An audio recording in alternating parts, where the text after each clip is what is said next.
comment on that.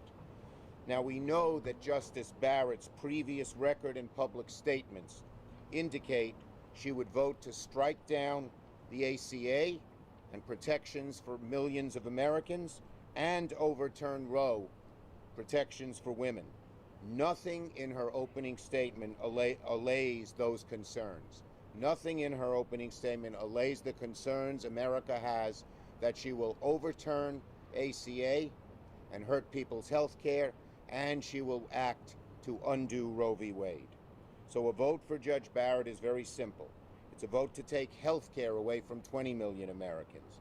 It's a vote to strip protections from over 130 Americans with pre-existing conditions, and it's a vote to vastly curtail a women's productive freedom. Ultimately, it's a vote for an activist judge whose mission will be to implement a deeply unpopular, hard-right Republican agenda that will undercut the rights and safety of Americans. Now, okay, now let's go to the issue at hand, recusal. Pardon me, Senator, did you say 130 Americans? 130 million, did I say it wrong? I believe you just said 130. Okay, so we know that a vote for Judge Barrett, and her statement does nothing to allay those concerns, will be a vote to strip protections from over 130 million Americans who have pre-existing conditions, strip health care from 20 million Americans, raise Medicare drug prices for over 40 million seniors. That's what it will do. Okay, now let's go to the issue of recusal, which I will, since I changed the order around here. Okay. Well, we all know that the hearing for Judge Amy Coney Barrett to the highest court in the land, the Supreme Court, begins tomorrow. But this is a moment unlike any other, because this nominee comes before us with serious conflicts of interest. And we're here today to say that given Judge Barrett's conflicts of interest, she should recuse herself from any decision involving the Affordable Care Act and its protections, and any decision related to the election that we will have on November 3rd. Let me go through those things. What we know about Judge Barrett, two things among a slew of others stand out.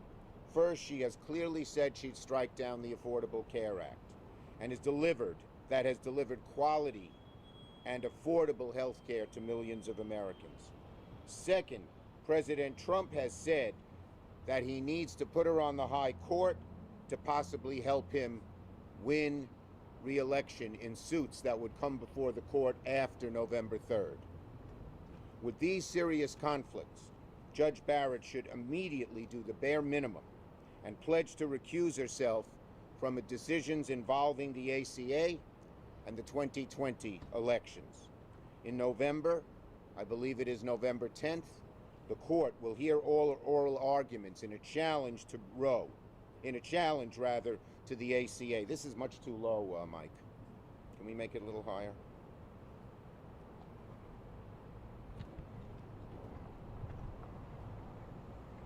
Okay, yep, that's good. Okay. So on November 10th, the court is going to hear arguments about whether the ACA, with all its protections, is unconstitutional.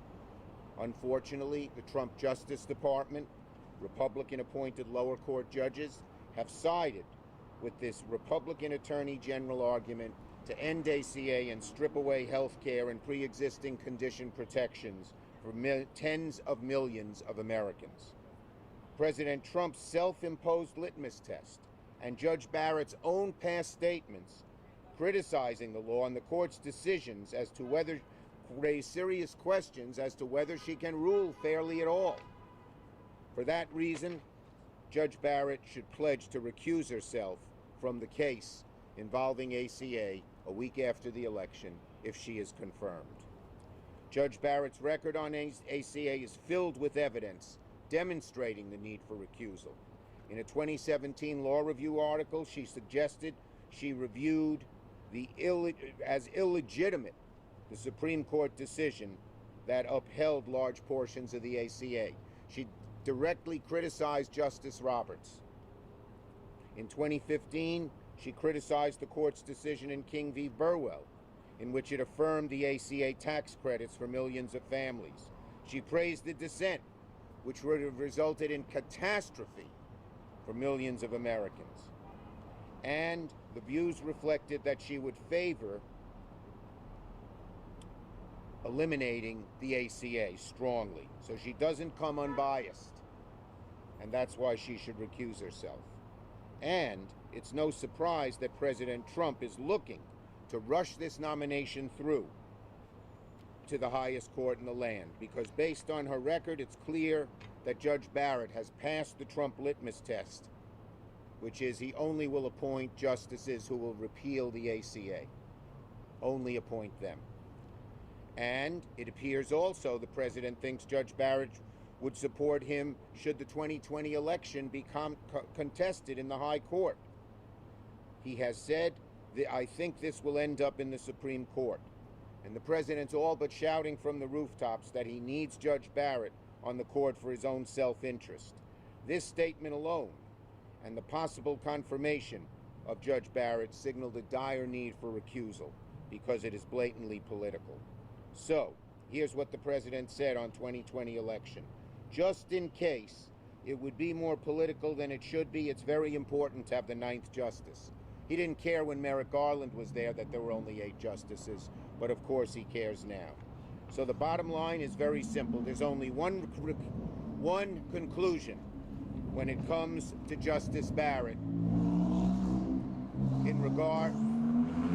It's clear there's only one conclusion when it comes to Justice Barrett in regards to her voting on repealing ACA and on deciding the legitimacy of the presidential election. Recusal.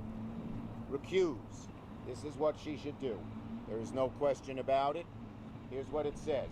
To disqualify oneself as a judge in a particular case. That's what she should do, and I believe that's what the canons of ethics and all the other legal writings would call for. Okay? Senator, one thing we just wanted to reiterate that should she be confirmed via a process that's already illegitimate, dangerous, right. unpopular. The process is already illegitimate, dangerous, and unpopular. All the more reason she should be recused. She's being rushed through to decide decisions that she's already seems to have made up her mind on. Okay? Questions on this subject?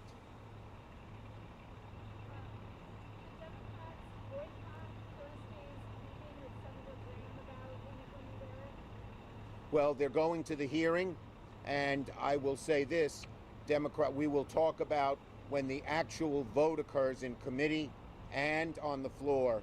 Democrats will not supply the quorum, period. Okay? Anything from the Democrat Party about hacking? Couldn't hear what he said. Hacking? Anything about hacking? Don't know. Okay? Thank you, everybody. You're all close together. Now I'll come talk to the people from the hotel. Thank you.